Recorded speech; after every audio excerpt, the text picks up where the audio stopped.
इटावा में कथावाचक विवाद में झड़प हो गई। विरोध में प्रदर्शन कर रहे यादव समाज के लोग दादरपुर पहुंचे और पुलिस ने उन लोगों को रोकने की कोशिश की तो नाराज लोगों ने पुलिस पर ही पथराव कर दिया। पुलिस की गाड़ियां तोड़ दी। उपद्रवियों को खदेड़ने के लिए पुलिस ने हवाई फायरिंग की और लाठीचार्ज किया। कई उपद्रवियों को पुलिस ने हिरासत में भी लिया है, साथ ही कुछ गाड़ियां भी सीज की गई हैं।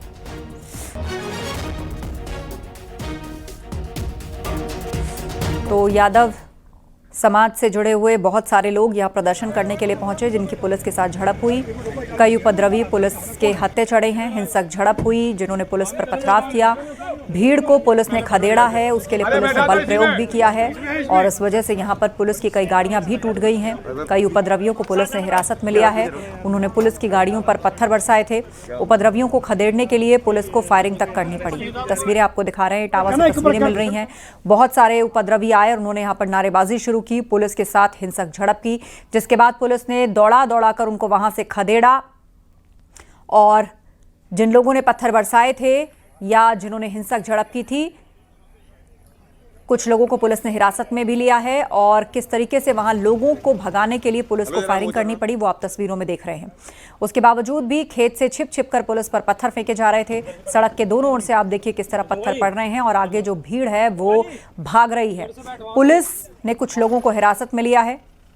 बताया जा रहा है कि ये सभी लोग यादव समाज से ताल्लुक रखते हैं और इस घटना के विरोध में नारेबाजी कर रहे थे और पुलिस के साथ इनकी हिंसक झड़प हुई। कथावाचक विवाद में आप देखिए किस तरीके से मामला तूल पकड़ता जा रहा है। दादरपुर गांव में ये झड़प हुई है।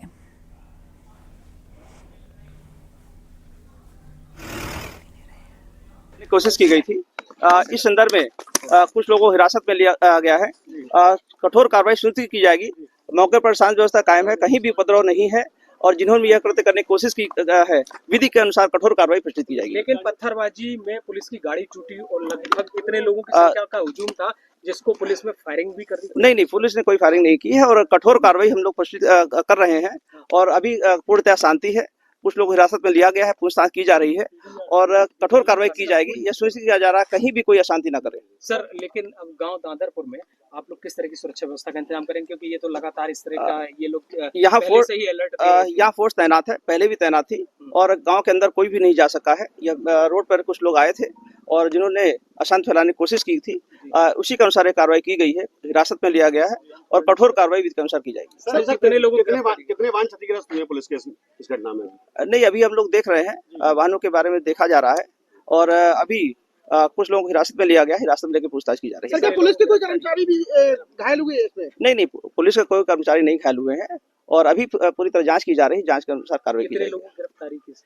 अभी कुछ लोगों को हिरासत में लिया गया है, अभी पर्याप्त संख्या भी बताई जाएगी, आपको पूर्ण अभी ब्रीफिंग की जाएगी। ब्रीफिंग के अनुसार जैसा कि मैंने आपको बताया है अभी कि उन्होंने उपद्रव करने की कोशिश की गई थी और सामने ही आप लोगों के सामने उन्होंने कोशिश की थी और कर रहे थे पथराव और इसके अनुसार उनको मौके से हिरासत में लिया गया है। सर, बच्चेवर थाने से लेकर के यहाँ नेशनल हाईवे पे जो भारी भीड़ थी, काफी कल से इनपुट था कि लोग जा सकते हैं, उसके बाद भी हजारों की संख्या में लोग पहुंच गए वहाँ पर, ऐसा कैसे हो सकता है? नहीं, यहाँ पर ऐसे बड़ी संख्या में नहीं पहुंचे हैं। गांव में आने के पहले काफी लोगों को हिरासत में लिया गया है और आपने मौके से देखा है कि हाईवे पर भी काफी लोगों को रोका गया है, हिरासत में भी लिया गया है। कुछ गाड़ियां भी सीज की गई हैं और यहाँ पर कुछ लोग आए थे, इन्हें मौके से पकड़ा गया है और इन्हें पकड़ के हिरासत में लिया गया है। पूछताछ जारी है, कठोर विधिक कार्रवाई की जाएगी। सभी तथ्यों के बारे में जानकारी की जा रही है। खबर इटावा से। कथावाचक विवाद में पुलिस ने कार्रवाई की है। दोनों कथावाचकों के खिलाफ छेड़खानी और फर्जी आधार कार्ड बनाने का मामला दर्ज हुआ है। कथावाचक मुकुटमणि यादव और उसके सहायक संत सिंह यादव पर केस दर्ज किया गया। इटावा के बकेवर पुलिस थाने में केस दर्ज किया गया। इटावा के दादरपुर गांव में भागवत कथा के दौरान 21 जून को विवाद हुआ था।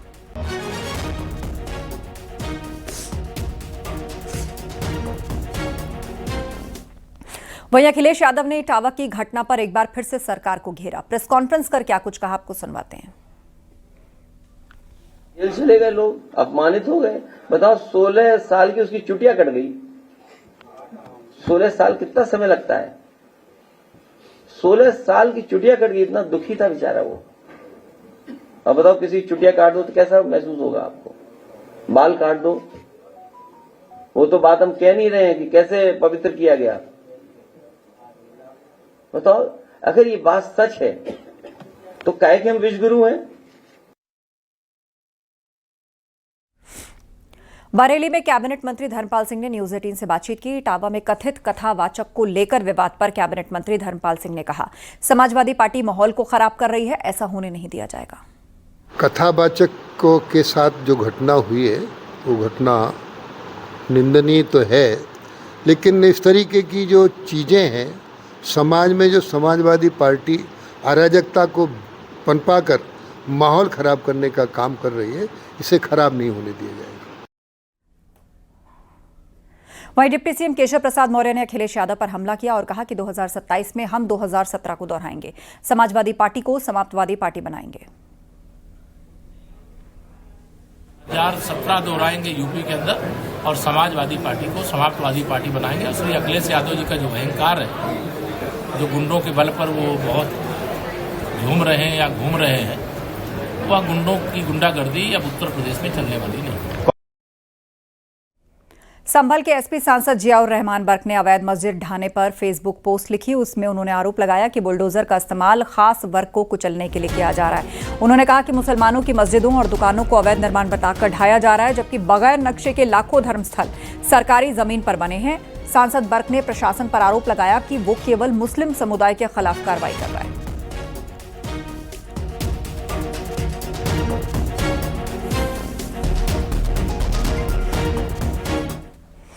संभल से सपा सांसद जियाउर रहमान बर्क के अवैध मस्जिद ढाने को लेकर फेसबुक पर की गई पोस्ट पर डिप्टी सीएम केशव प्रसाद मौर्य ने पलटवार किया। केशव प्रसाद मौर्य ने कहा कि कार्रवाई कानून के मुताबिक होती है, जहां अवैध निर्माण है वहां कार्रवाई हो रही है। ये मानसिकता है, अगर समाजवादी पार्टी से जुड़े हुए कोई मुस्लिम गुंडे या कोई सपा के नेता और उनके समर्थक कोई सरकार की ज़मीन पे कब्जा किए हैं, किसी की व्यक्ति की ज़मीन पे कब्जा किए हैं, ज़मीन पे कब्जा करके कुछ निर्माण कर लिए हैं, तो कानून के हिसाब से उसकी जांच की जाती है, नोटिस दी जाती है कि वो अपना कब्जा हटावे। नहीं हटाते हैं तो हटाने के लिए कोई हाथ से श्रमिकों के द्वारा भी हटाया जाता है, बुलडोजर के द्वारा भी हटाया जाता है। जो गैर कानूनी होता है उसी को हटाया जाता है। सपा सांसद हरेंद्र मलिक ने बीजेपी सरकार पर निशाना साधा और कहा कि सरकार हर मोर्चे पर फेल है। हरेंद्र मलिक ने यह भी कहा कि महंगाई बढ़ रही है, बेरोजगारी बढ़ रही है, लेकिन सरकार का ध्यान नहीं है। लोगों को विकास चाहिए, सुकून चाहिए, नौजवान को रोजगार चाहिए, किसान को लाभकारी मूल्य चाहिए, वो तो दे नहीं रहे। वो इस तरह की बात करके उलझा देंगे, कहीं दंगा करा देंगे, चुनाव से पहले फसाद कराना इनका उद्देश्य लगता है। गाजियाबाद पहुंचे सीएम योगी ने एक बार फिर से पिछली सरकारों पर हमला किया। सीएम योगी ने कहा कि 2017 से पहले यूपी को पहचान का संकट था, आज 8 साल के भीतर यूपी का विकास हुआ है।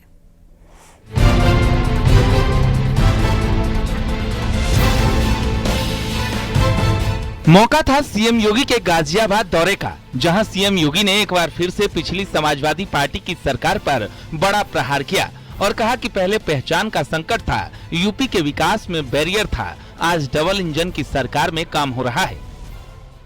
एक बीमारू राज्य माना जाता था, हमारे बारे में परसेप्शन बहुत खराब था और उस दौरान हम लोगों को ये लगता था कि उत्तर प्रदेश जिस पहचान के संकट से गुजर रहा है, ये स्वयं के लिए तो अपनी चुनौती थी ही, लेकिन देश के विकास का भी एक बैरियर बन गया था उत्तर प्रदेश। गाजियाबाद में औद्योगिक क्षेत्र साइट 4 में CEL यानी सेंट्रल इलेक्ट्रॉनिक्स लिमिटेड के कार्यक्रम में सीएम ने शिरकत की। इस दौरान सीएम योगी ने डेटा सेंटर का उद्घाटन किया। सीएम योगी ने कहा कि पहले यूपी में निवेशक नहीं आते थे, आज यूपी में निवेशक आते हैं, यूपी में हर सेक्टर में विकास हो रहा है। मैं बार बार उत्तर प्रदेश वासियों से कहता हूं कि आप उत्तर प्रदेश से बाहर अब जाते होंगे, 8 वर्ष पहले जाते थे तो आपको देख करके, नाम सुन करके लोग आपसे बात करना पसंद नहीं करते थे, लेकिन आज जब आप किसी के पास जाएंगे तो उसका चेहरा आपसे बात करते हुए खिल उठेगा कि अच्छा उत्तर प्रदेश से हैं।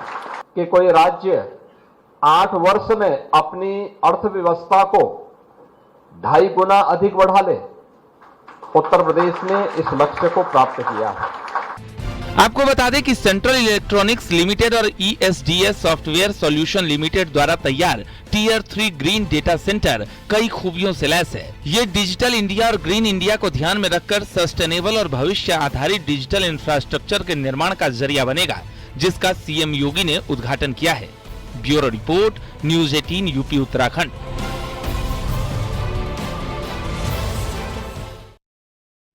सीएम योगी ने कानून व्यवस्था की बैठक में आगामी त्योहारों को लेकर अफसरों को आदेश दिए हैं। सीएम योगी ने कहा है कि भड़काऊ नारे, हथियार प्रदर्शन ना हो, डीजे की आवाज मानकों के मुताबिक ही रहे।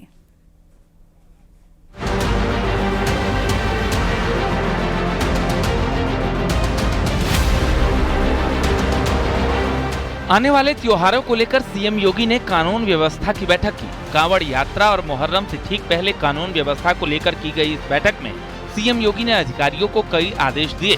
इस बैठक में अफसरों को सीएम योगी ने कहा, त्योहारों पर उल्लास बना रहे, कोई शरारत न हो, भड़काऊ नारे, हथियार प्रदर्शन न हो, ताजिया तय मानकों के मुताबिक ही बने, डीजे की आवाज मानकों के मुताबिक हो, कांवड़ मार्ग पर मांस मदिरा न बिके। साथ ही सीएम योगी ने निर्देश दिया कि जातीय तनाव या संघर्ष फैलाने की किसी भी साजिश को तुरंत बेनकाब करें। कौशाम्बी, इटावा और औरैया जैसी घटनाओं का जिक्र करते हुए उन्होंने कहा कि ऐसी घटनाओं पर शासन के आदेश का इंतजार न करें, बल्कि कानून के तहत कार्रवाई की जाए। Bureau report, news 18 UP Uttarakhand.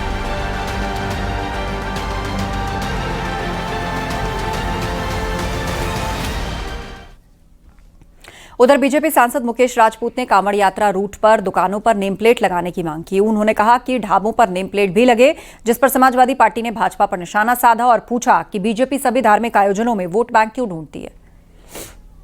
यदि कोई भी व्यक्ति है वो अपना नाम लिखे, दुकान पर नाम लिखे, किसको किसके यहाँ भोजन करना है, किसको किसके यहाँ पानी पीना है, किसको किसके यहाँ आराम करना, कहीं उसके साथ धोखा तो नहीं हो सकता है। तो इसलिए पवित्र महीना होने के नाते नाम लिखेगा तो वहाँ पर वो लोग ही जाएंगे, वो कांवड़ यात्रा में उन्हें जाना चाहते हैं, पवित्रता को ध्यान। अब किसी को धोखे से किसी के साथ में उसकी भावना को ठेस नहीं पहुंचनी चाहिए। पता लगा किसी ने किसी के यहाँ भोजन कर लिया, पता लगा उनके यहाँ नॉनवेज बना हुआ था, तो अब वो सामने तो दिखता नहीं कोई नॉनवेज बना के रखता, लेकिन उसकी आत्मा को ठेस पहुंचती है। मुझे एक बात समझ में नहीं आती कि त्योहार आते ही भारतीय जनता पार्टी इतना जोर जोर से क्यों उसको बोलती है। भैया, ये तो सभी लोगों का त्योहार है, सभी लोग धूमधाम से मनाते हैं, समाज का हर वर्ग धूमधाम से मनाता है। ये जिम्मेदारी सरकार की बड़ी होती है कि कितनी सुरक्षा पूर्वक वो अपनी जिम्मेदारी को निभाएं, किसी को किसी प्रकार का नुकसान ना हो। और जहां तक समाजवादी का बात है, हम सभी लोग, धर्म मेरा आस्था का विषय है, राजनीतिक विषय नहीं है। भारतीय जनता पार्टी को समझना चाहिए कि त्योहार के समय पे सौहार्द वातावरण हो, सुरक्षा पूरी तरह से मुस्तैद हो, कहीं किसी प्रकार की दिक्कत ना हो, ये सरकार का काम है। सरकार का काम ये नहीं है कि इस पे एक ऐसी बातें करना जिससे कि संदेश दूसरी तरफ जा रहा हो, कुछ राजनीति तरफ संदेश जा रहा हो। ये राजनीति का विषय नहीं है, ये आस्था का विषय है। बसपा अध्यक्ष मायावती ने एक्स पर पोस्ट लिखकर समाजवादी पार्टी पर जोरदार हमला किया। उन्होंने आरोप लगाया कि एसपी सरकार में घोर जातिवाद था, जनहित के काम नहीं हुए। मायावती ने यह भी आरोप लगाया कि एसपी सरकार में संस्थानों के नाम बदले गए, छत्रपति शाहू जी यूनिवर्सिटी का नाम बदला गया।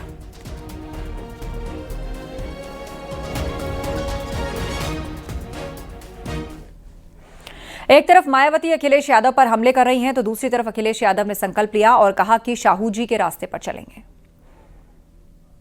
सब लोग उनके विचारों से, और आज जब हम लोग बैठे हैं छत्रपति साहू जी महाराज जी की जयंती के अवसर पर, संकल्प लेते हैं कि जो रास्ता छत्रपति साहू जी महाराज, बाबा साहब भीमराव अम्बेडकर जी, डॉक्टर राम मनोहर लोहिया, नेताजी और बहुत सारे महापुरुषों ने समय समय पर रास्ता दिखाया है, उस रास्ते पे चल करके सामाजिक न्याय के राज की स्थापना के लिए हम लोग लगातार संघर्ष और लड़ने का काम करेंगे। सीतापुर जिला जेल में बंद समाजवादी पार्टी के वरिष्ठ नेता आजम खान से उनकी पत्नी तंजीम फातिमा, बेटे अदीब आजम और सपा नेता शावेज खान ने मुलाकात की। तीनों की करीब 1 घंटे 42 मिनट तक मुलाकात चली। बातचीत के दौरान बेटे अदीब ने आजम खान को दी जाने वाली खाने पीने की चीजों में दवाओं के साथ आम और खजूर पहुंचाया गया है। वहीं तंजीम फातिमा ने मीडिया से कहा कि आजम जेल में कमजोर हो गए हैं, उनका स्वास्थ्य ठीक नहीं। जेल से मुलाकात के बाद अपनी मां के साथ बाहर आए बेटे अदीब आजम ने अपने पिता के दर्द को शायराना अंदाज में बयां किया। आबिद ने कहा कि लंबी है गम की शाम, मगर शाम ही तो है। तो कोई जब जेल तो जेल ही, देखिए जेल में कोई अच्छा तो रह नहीं सकता है। गम की शाम लंबी है मगर शाम ही तो है। अब जेल मैं कह रहा हूँ जेल कौन अच्छा रह सकता है? कोई भी अच्छा रह सकता है जेल में, ठीक ठाक तो कोई भी रह सकता है। लगभग 28 घंटे की यात्रा के बाद एक्सियोम 4 मिशन को लेकर ड्रैगन अंतरिक्षयान इंटरनेशनल स्पेस स्टेशन पहुंच गया है। यान की डॉकिंग सफल रही है। एक्सियोम मिशन के तहत अंतरिक्ष यात्री शुभांशु शुक्ला अंतर्राष्ट्रीय अंतरिक्ष स्टेशन में 14 दिन बिताएंगे और इस दौरान 60 प्रयोग करेंगे।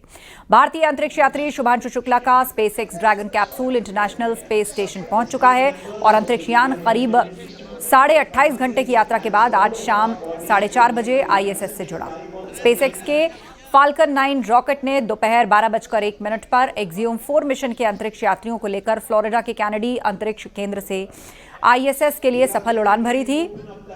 आपको बता दें, शुभांशु शुक्ला के माता पिता डॉकिंग को लाइव देख रहे थे और वो तिरंगा लहराते इस दौरान नजर आए।